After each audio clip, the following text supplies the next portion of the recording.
Welcome to clear SSC. आपका class में स्वागत है। मॉक की तैयारी हमारे साथ रखो जारी। ये इस एसएससी सीजीएल का इम्पॉर्टेंट मॉक चल रहा है। ये थोड़ा हाई लेवल का है, न्यू पैटर्न पे आधारित है। आप लोग इसको प्रैक्टिस ज़रूर करिए, आप लोग को एग्ज़ाम में बहुत बेनिफिशियल होगा। कल टेक्निकल इशू के कारण क्लास नहीं हो पाई थी, इसलिए आज क्लास ले रही हूँ।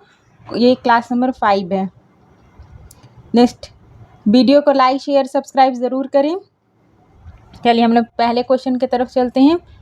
पहला क्वेश्चन, प्लूटोनिक पिंडों के संबंध में निम्नलिखित कथनों पर विचार करें। स्टेटमेंट बेस है, ये पहला, ये दूसरा, ये तीसरा, ये चौथा। ये स्टेटमेंट बेस है, आपको सही स्टेटमेंट बताना है। पहला, बैथोलिथ आग्नेय चट्टानें के विशाल पिंड होते हैं जो अपर्दन और उत्थान के माध्यम से सतह पर दिखाई देते हैं। ये बिल्कुल सही स्टेटमेंट है। डाइक मौजूदा चट्टान परतों के बीच मैग्मा क्षैतिज चादरें होती हैं। ये क्षैतिज नहीं ऊर्ध्वाधर होती है, ये गलत स्टेटमेंट है। फैकोलिथ लेंस के आकार में आग्नेय घुसपैठ होते हैं जो आमतौर पर एंटीक्लाइन और सिक्लाइन के साथ पाए जाते हैं। ये भी सही स्टेटमेंट है। चौथा, लेकोलिथ एक सपाट आधार वाले गुंबद के आकार के घुसपैठ होते हैं जो ऊपरी परतों को ऊपर की ओर ढकेलते हैं। ये भी बिल्कुल सही स्टेटमेंट है। इसका 134 ऑप्शन नंबर बी इसका सही आंसर हो जाएगा। नेक्स्ट क्वेश्चन की तरफ चलते हैं। देखिए, बादल से रिलेटेड है। बादलों के संबंध में निम्नलिखित कथनों पर विचार करें। ये फर्स्ट,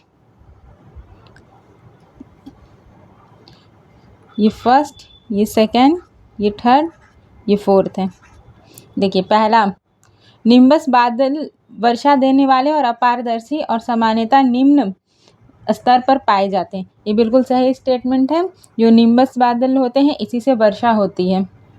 सेकंड, सीरस बादल पंख के आकार के होते हैं, वर्षा नहीं करते और लगभग 8,000 से 12,000 मीटर की ऊंचाई बनते हैं। ये भी सही स्टेटमेंट है। क्यूमुलोनिम्बस बादल लंबवत रूप से विकसित होते हैं और अक्सर चक्रवातों और गंभीर मौसम के कारण बनते हैं। ये भी सही स्टेटमेंट है। स्ट्रेटस बादल फूलगोभी के आकार के होते हैं जिनका आधार सपाट होता है और ये आमतौर पर मध्यम ऊंचाई पे बनते हैं। ये गलत स्टेटमेंट है। इसका सही आंसर ऑप्शन नंबर ए हो जाएगा। 1, 2 और 3 इसका सही आंसर हो जाएगा। नेक्स्ट क्वेश्चन की तरफ चलते हैं। देखिए, स्ट्रेटस बादल फूलगोभी के आकार के होते हैं जिनका आधार सपाट होता है और स्ट्रेटस बादल सीट जैसे होते हैं और क्षेत्रफल में बड़े क्षेत्रफल को ढकते हैं। नेक्स्ट क्वेश्चन, भारत की नदियाँ। इसमें सभी पॉइंट को कवर किया गया है, सभी टॉपिक से क्वेश्चन दिया गया है जो आपको एग्जाम में और भी हेल्प करेंगे। प्रश्न देखिए, भारत की नदियों के बारे में निम्नलिखित कथनों पर विचार करें। तो भारत की नदियाँ, इसका निम्नलिखित कथनों पर विचार करना है। ये पहला स्टेटमेंट, ये दूसरा, ये तीसरा, ये चौथा स्टेटमेंट है। जी देखिए, नर्मदा नदी अमरकंटक पठार से निकलती है और विंध्य और सतपुरा पर्वतमाला के बीच एक भ्रंश घाटी से होकर बहती है और फिर अरब सागर मिलती है। ये बिल्कुल सही है। नर्मदा नदी अमरकंटक के पठार से निकलती है और फिर अरब सागर में गिरती है। नर्मदा नदी के बारे में हो गया। चलिए, अब तापी नदी मध्य प्रदेश के सतपुरा पर्वतमाला से निकलती है और भारत की सबसे लंबी पश्चिमी की ओर बहने वाली नदी है। ये स्टेटमेंट गलत है। तापी नहीं, नर्मदा पश्चिम की सबसे लंबी नदी है। तीसरा, पेरियार नदी जिसे केरल की जीवन रेखा कहा जाता है, केरल की सबसे लंबी नदी है। ये बिल्कुल सही स्टेटमेंट है। गोवा में मांडोवी नदी एक मुहाना बनाती है और पणजी शहर इसके तट पर स्थित है। ये भी बिल्कुल सही है। यानी 1, 3 और 4 स्टेटमेंट इसका सही है। कौन से स्टेटमेंट मैच कर रहा है? ऑप्शन नंबर बी इसका सही आंसर हो जाएगा। नेक्स्ट क्वेश्चन की तरफ चलते हैं। क्वेश्चन नंबर 4 की तरफ चलते हैं। मिलान करना है। सीन नदी, टेम्स नदी, टाइग्रिस नदी, मोस्कोवा नदी, ये नदियों के नाम है। ये शहर के साथ मिलान करना है। तो सीन नदी, ये इसके किनारे कौन सा शहर बसा हुआ है? पेरिस। टेम्स नदी लंदन शहर बसा हुआ है। टाइग्रिस नदी बगदाद इसके किनारे बसा हुआ है और मोस्कोवा नदी, इसके किनारे कौन सा शहर बसा हुआ है? मॉस्को। ये तो इसमें से कौन सा ऑप्शन सही बैठ रहा है? ऑप्शन नंबर सी इसका सही आंसर हो जाएगा। नेक्स्ट क्वेश्चन की तरफ चलते हैं। क्वेश्चन नंबर 5 देखिए क्या कह रहा है। बौद्ध स्तूप और मठ से रिलेटेड है। ये फर्स्ट स्टेटमेंट है, ये सेकेंड, ये थर्ड, ये फोर्थ। देखिए, बौद्ध स्तूप और मठ के संबंध में निम्नलिखित कथनों पर विचार करें। पहला, मध्य प्रदेश में सांची स्तूप भारत का सबसे पुराना स्तूप है और जबकि बिहार में केसरिया स्तूप सबसे बड़ा है। ये बिल्कुल सही है। सबसे पुराना स्तूप सांची का है और बिहार में केसरिया स्तूप सबसे बड़ा है। दूसरा स्टेटमेंट देखिए, धामेक स्तूप उत्तर प्रदेश के सारनाथ में स्थित है जहां बुद्ध ने अपना पहला उपदेश दिया था। तो बुद्ध ने अपना पहला उपदेश सारनाथ में दिया था। ये बिल्कुल सही स्टेटमेंट है।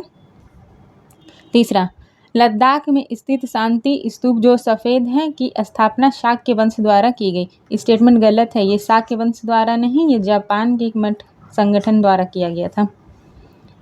चौथा, कर्नाटक के बाइलाकुप्पे में नामडोलिंग मठ जिसे गोल्डन टेम्पल के भी नाम से जानते हैं। ये भी स्टेटमेंट बिल्कुल सही है। इसका सही आंसर फर्स्ट, सेकंड और फोर्थ। इसका सही आंसर हो जाएगा ऑप्शन नंबर सी इसका सही आंसर हो जाएगा। नेक्स्ट क्वेश्चन की तरफ चलते हैं। क्वेश्चन नंबर 6 ये इम्पॉर्टेंट नहीं है। नेक्स्ट क्वेश्चन की तरफ चलते हैं। क्वेश्चन नंबर 7 देखिए, ये फर्स्ट स्टेटमेंट है, ये सेकेंड, ये थर्ड, ये फोर्थ। ठीक है, चलिए। जहांगीर के शासनकाल से रिलेटेड है। निम्नलिखित कथनों पर विचार करना है। जहांगीर का असली नाम नूर उद दीन मोहम्मद सलीम था। उसने आगरा किले में जंजीर अदल न्याय की श्रृंखला की स्थापना की थी। ये बिल्कुल सही स्टेटमेंट है। जहांगीर का नाम सलीम था। नेक्स्ट, मेहरून निसा जिसे बाद में नूरजहां कहा गया को पातशाह बेगम की उपाधि दी गई और जहांगीर ने उसके सम्मान में चांदी के सिक्के जारी किए। ये भी सही स्टेटमेंट है। पंजाब में नूर महल सराय का निर्माण जहांगीर के सीधे आदेश पर किया गया था जिसमें नूरजहां का कोई हस्तक्षेप नहीं था। ये स्टेटमेंट गलत है। ये नूरजहां इसमें हस्तक्षेप करती थी। 1615 ईस्वी में इंग्लैंड के किंग जेम्स प्रथम के राजदूत सर थॉमस रो व्यापार संबंधित स्थापित करने के लिए जहांगीर के दरबार में आए थे। तो सर थॉमस रो व्यापार संबंध स्थापित करने के लिए जहांगीर के दरबार में आए थे। ये बिल्कुल सही स्टेटमेंट है। इसका सही आंसर 1, 2 और 4। इसका बी सही आंसर हो जाएगा। 1, 2 और 4 इसका सही आंसर हो जाएगा। नेक्स्ट क्वेश्चन की तरफ चलते हैं। क्वेश्चन नंबर 8 देखिए, ये फर्स्ट स्टेटमेंट है, ये सेकेंड, ये थर्ड, ये फोर्थ स्टेटमेंट है। देखिए, प्रारंभिक क्रांतिकारी आंदोलन और प्रथम विश्व से संबंधित निम्नलिखित कथनों पर विचार करें। मैडम भीखाजी कामा 1907 में जर्मनी के स्टटगार्ट में विदेशी धरती पर भारतीय ध्वज फहराने वाली पहली भारतीय महिला बनी। उन्होंने वंदे मातरम पत्रिका भी प्रकाशित की। ये बिल्कुल सही स्टेटमेंट है। 1907 में जर्मनी के स्टटगार्ट में विदेशी धरती पर भारतीय ध्वज फहराने वाली पहली भारतीय बनी और उन्होंने वंदे मातरम पत्रिका भी प्रकाशित की। बिल्कुल सही स्टेटमेंट है। नेक्स्ट स्टेटमेंट देखते हैं। 1913 में सैन फ्रांसिस्को में स्थापित गदर पार्टी के प्रमुख नेता लाला हरदयाल, सोहन सिंह भकना और करतार सिंह थे। ये भी बिल्कुल सही स्टेटमेंट है। कामागाटामारू घटना में भारतीय यात्रियों मुख्य रूप से पंजाबियों को ले जाने वाले एक जहाज को कनाडा में प्रवेश करने से वंचित कर दिया गया था। बाद में वापस लौटने के लिए मजबूर किया गया जो नस्लीय भेदभाव का प्रतीक है। ये भी बिल्कुल सही स्टेटमेंट है।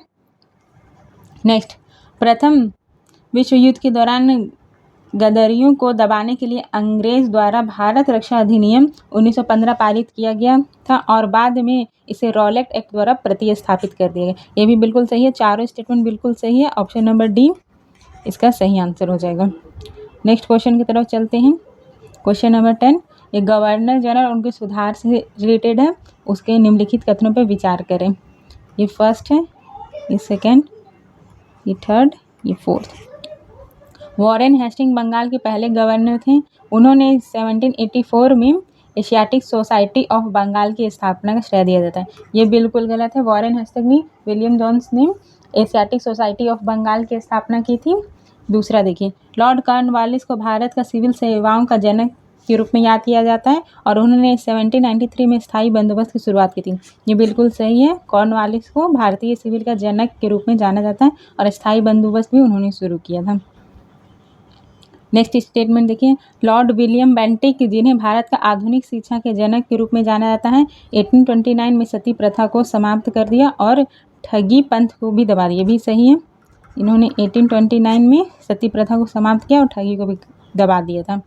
लॉर्ड डलहौजी ने व्यापगत का सिद्धांत 1848 में लागू किया, विधवा पुनर्विवाह को बढ़ावा दिया और 1858 में भारत में पहली रेलवे लाइन बिछाई। ये भी बिल्कुल सही स्टेटमेंट है। 1853 में भारत में पहली रेलवे लाइन बिछाई गई थी। इसका सही आंसर हो जाएगा 2, 3, 4। इसका सही आंसर हो जाएगा ऑप्शन नंबर बी इसका सही आंसर हो जाएगा। नेक्स्ट क्वेश्चन की तरफ चलते हैं। क्वेश्चन नंबर 10, समानता और आरक्षण में संवैधानिक प्रावधान। हमने हिस्ट्री, पॉलिटी, साइंस सभी तरह टॉपिक से क्वेश्चन कवर किए हैं ताकि आपका अच्छे से रिवीजन हो सके।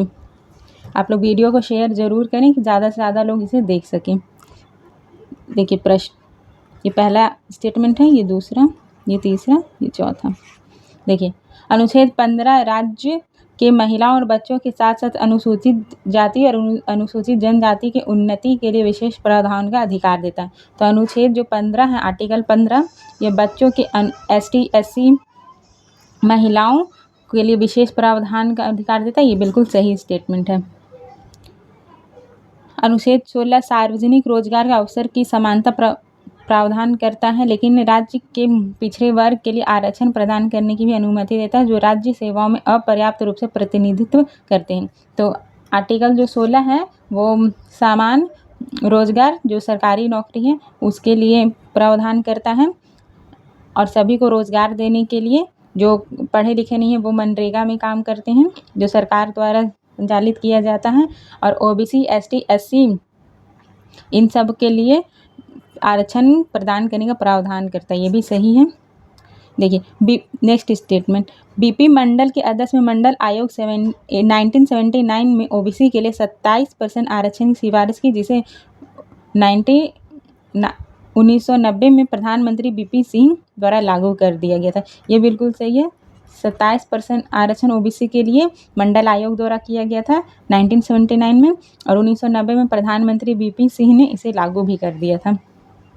चौथा, इंदिरा साहनी मामले में 1992 के सुप्रीम कोर्ट में OBC आरक्षण को बरकरार रखा, लेकिन भारत में कुल आरक्षण 27% की अधिकतम सीमा लगा दी। ये स्टेटमेंट गलत है। 27 नहीं था, ये टोटल 50% था।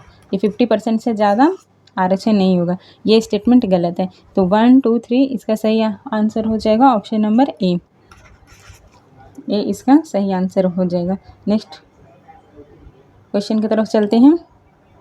भारत के सर्वोच्च न्यायालय और शक्तियों के अधिकार क्षेत्राधिकार में के संबंध में निम्नलिखित कथनों पर विचार करें। तो सुप्रीम कोर्ट के पावर और क्षेत्राधिकार के बारे में बताना है। Statement number 1, 2, 3, 4। देखिए, अनुच्छेद 136 सर्वोच्च न्यायालय के सशस्त्र बलों न्यायाधीकरण के सहित किसी भी अदालत के न्यायाधीकरण के फैसले के खिलाफ अपील के लिए विशेष अनुमति का अधिकार देता है। ये गलत है। सशस्त्र बलों के लिए नहीं देता है। अनुच्छेद 137 सर्वोच्च न्यायालय को अपने स्वयं के निर्णयों या आदेशों की समीक्षा करने का अधिकार देता है। ये भी बिल्कुल सही है। आर्टिकल 137 इसका अधिकार देता है। अनुच्छेद 141 के तहत सर्वोच्च न्यायालय द्वारा घोषित कानून भारत में सभी अदालतों पर बाध्यकारी है। आर्टिकल 141 के तहत जो सुप्रीम कोर्ट फैसला देती है वो सभी अदालतों को मानना अनिवार्य है। ये भी बिल्कुल सही स्टेटमेंट है। अनुच्छेद 142 सर्वोच्च न्यायालय के पूर्ण न्याय करने के लिए आवश्यक कोई भी डिग्री आदेश पारित करने का अधिकार देता है। ये भी बिल्कुल सही स्टेटमेंट है। तो पहला गलत है। 2, 3, 4 इसका सही आंसर होगा, यानी ऑप्शन नंबर बी इसका सही आंसर होगा। नेक्स्ट क्वेश्चन की तरफ चलते हैं। चार्टर्ड एक्ट 1833 में इसमें कथन दिया हुआ है और कारण दिया हुआ है। देखिए कथन पढ़ते हैं। चार्टर्ड एक्ट 1833 में ईस्ट इंडिया कंपनी की व्यावसायिक गतिविधियों को समाप्त कर दिया गया और इसे एक विशुद्ध रूप से प्रशासनिक निकाय बना दिया गया। ये बिल्कुल सही है कि चार्टर्ड एक्ट 1833 के माध्यम से ईस्ट इंडिया कंपनी की व्यावसायिक गतिविधियों को समाप्त कर दिया गया था। कारण देख लेते हैं। इस अधिनियम ने भारत में सिविल सेवकों के चयन के लिए खुली प्रतियोगिता प्रणाली की शुरू करने का प्रयास किया। ये भी बिल्कुल सही है, लेकिन ये इसका व्याख्या सही नहीं कर रहा है, इसलिए ऑप्शन नंबर बी इसका सही आंसर हो जाएगा। कथन, अभिकथन और कारण दोनों सही है, लेकिन आर इसकी सही व्याख्या नहीं करता है। चलिए नेक्स्ट क्वेश्चन की तरफ चलते हैं। बाजार अवसंरचनाएं, पहला, ये फर्स्ट, ये सेकेंड, ये थर्ड, ये फोर्थ। देखिए, एकाधिकार में एकल विक्रेता होता है और कीमत भेदभाव संभव है। एकाधिकार जैसे कि एक बिजनेस है, उसके कुछ ही प्लेयर्स हैं, जैसे कि सिम में आजकल नेट में जियो और एयरटेल ही बचे हैं, तो वो अपने मन से ही रेट डिसाइड करते हैं, इसे मोनोपोली कहते हैं। अल्पाधिकार के कुछ बड़े विक्रेता होते हैं और कार्टेल का गठन संभव करते हैं, ये भी सही है। एकाधिकार प्रतियोगिता में कई विक्रेता होते हैं और उत्पाद भेदभाव का संभव है, ये भी सही स्टेटमेंट है। पूर्ण प्रतियोगिता में कई छोटे विक्रेता होते हैं और कीमत भेदभाव संभव नहीं है। जैसे परफेक्ट कंपटीशन होता है तो उसमें कई सारे विक्रेता होते हैं, तो उसमें कीमत भेदभाव करना संभव नहीं हो पाता है। इसका सही आंसर ऑप्शन नंबर डी हो जाएगा। 1 2 3 4 चारों स्टेटमेंट बिल्कुल सही है। नेक्स्ट क्वेश्चन की तरफ चलते हैं। पंचवर्षीय योजना, ये फर्स्ट स्टेटमेंट है, ये सेकेंड, ये थर्ड और ये फोर्थ स्टेटमेंट। पंचवर्षीय योजनाओं के संबंध में निम्नलिखित कथनों पर विचार करें। देखिए, चौथी पंचवर्षीय योजना अशोक रुद्र मेनन मॉडल पर आधारित थी और इसका मुख्य उद्देश्य स्थिरता के साथ विकास और आत्मनिर्भरता की प्राप्ति करना था। ये गलत है, ये अशोक रुद्र मेनन मॉडल नहीं, गॉडगिल मॉडल पर आधारित थी, ये स्टेटमेंट गलत होता है। दूसरा, पांचवी पंचवर्षीय योजना का मुख्य नारा गरीबी हटाओ था, ये बिल्कुल सही स्टेटमेंट है। 1978 से 80 के दौरान जनता सरकार द्वारा एक रोलिंग प्लान लागू किया गया था, जो एक वार्षिक योजना थी, ये भी बिल्कुल सही है। छठी पंचवर्षीय योजना का लक्ष्य 5.2% की वृद्धि दर प्राप्त करना था और इसे राष्ट्रीय ग्रामीण रोजगार कार्यक्रम की शुरुआत थी, ये भी बिल्कुल सही स्टेटमेंट, यानी 2 3 4 बी इसका सही आंसर हो जाएगा। नेक्स्ट क्वेश्चन की तरफ चलते हैं। मिसाइल और गति, साइंस और टेक के भी कुछ क्वेश्चन हैं, वीडियो को शेयर ज़रूर कीजिए। देखिए, ये पहला नंबर, ये सेकंड, ये थर्ड, ये फोर्थ स्टेटमेंट है। मिसाइल और गति के संबंध में निम्नलिखित कथनों पर विचार करें। पहला, हाइपरसोनिक गति ध्वनि की गति से मैक 1 से अधिक होती है लेकिन मैक 5 से कम होती है, ये स्टेटमेंट गलत है। हाइपरसोनिक गति ध्वनि की गति से मैक 5 से ज़्यादा होती है, अधिक होती है। ब्रह्मोस 1 एक सुपरसोनिक क्रूज मिसाइल है, तो ब्रह्मोस एक सुपरसोनिक क्रूज मिसाइल है, ये बिल्कुल सही स्टेटमेंट है। आकाश एक सतह से हवा में मार करने वाली मिसाइल है, ये भी सही है। ये आकाश सतह से हवा में मार करने वाली मिसाइल है। और त्रिशूल सतह से हवा मार करने वाली मिसाइल है जिसका मारक क्षमता 9 किलोमीटर है, ये भी सही आंसर हो जाएगा। इसका सही आंसर हो जाएगा ऑप्शन नंबर सी, 2 3 और 4 इसका सही आंसर हो जाएगा। नेक्स्ट क्वेश्चन की तरफ चलते हैं। क्वेश्चन नंबर 16, परमाणुकता के संबंध में निम्नलिखित कथनों पर विचार करें। चलिए विचार करते हैं। पहला देखते हैं, फास्फोरस टेट्रा एटॉमिक होता है, तो फास्फोरस टेट्रा एटॉमिक होता है नहीं, ये P4 फॉर्म में होता है। सल्फर ऑक्टा एटॉमिक होता है, बिल्कुल सही है। क्लोरीन एक डायटॉमिक तत्व है, ये भी सही है। आर्गन एक मोनो एटॉमिक तत्व है, ये भी सही है। इसका सही आंसर 2 3 4 2 3 4 इसका सही आंसर हो जाएगा, बी इसका सही आंसर हो जाएगा। नेक्स्ट क्वेश्चन की तरफ चलते हैं। क्वेश्चन नंबर 17, देखिए, मानव शरीर के अंग से रिलेटेड है। मानव शरीर के अंग और उनके कार्य से संबंधित निम्नलिखित कथनों पर विचार करें। पहला स्टेटमेंट देखिए, यकृत द्वारा स्रावित पित्त वसा के पाचन में मदद करता है, ये बिल्कुल सही स्टेटमेंट है। लीवर द्वारा ही बाइल जूस को स्रावित किया जाता है जो वसा के पाचन में मदद करता है, ये सही स्टेटमेंट है। कुफर कोशिकाएं यकृत में पाई जाती हैं और यकृत को साफ करने में मदद करती हैं, ये भी बिल्कुल सही है। कुफर कोशिकाएं हैं वो यकृत को साफ करने में मदद करती हैं। बड़ी आंत पानी, विटामिन और इलेक्ट्रोलाइट्स के अवशोषण में मदद करती हैं, ये भी बिल्कुल सही है। जो भी पानी या विटामिन्स, इलेक्ट्रोलाइट्स हम लोग लेते हैं वो अवशोषण करने में बड़ी आंत में ही अवशोषण होता है। चौथा, अग्नाशय यानी पैनक्रियास, लाइपेज और ट्रिप्सिन जैसे एंजाइमों का स्राव करता है जो क्रमशः वसा और प्रोटीन को पचाने में मदद करता है, ये भी बिल्कुल सही स्टेटमेंट है। इसका सही आंसर हो जाएगा ऑप्शन नंबर डी। चारों स्टेटमेंट बिल्कुल सही है। नेक्स्ट क्वेश्चन की तरफ चलते हैं, डिजीज से रिलेटेड है। रोगों के संबंध में निम्नलिखित कथनों पर विचार करें। पहला, दूसरा, तीसरा और ये चौथा। चलिए, सिट्रस कैंकर एक कवक रोग है, नहीं ये स्टेटमेंट गलत है, ये एक जीवाणु रोग है। खसरा एक विषाणु रोग है, ये बिल्कुल सही है। टाइफाइड एक जीवाणु रोग है, ये भी सही है। टीबी एक जीवाणु रोग है, ये भी सही है। 2, 3, 4, तो इसका सही आंसर हो जाएगा ऑप्शन नंबर बी इसका सही आंसर हो जाएगा। नेक्स्ट क्वेश्चन की तरफ चलते हैं, क्वेश्चन नंबर 19। देखिए, अंतर्राष्ट्रीय सम्मेलन से हम ये फर्स्ट, ये सेकेंड, ये थर्ड, ये फोर्थ स्टेटमेंट है। देखिए, मीना माता कन्वेंशन जिसे 2013 में अपनाया गया को पारा के उत्सर्जन को विनियमित करने के लिए डिज़ाइन किया गया, ये बिल्कुल सही है। ये मीना माता कन्वेंशन 2013 में अपनाया गया था।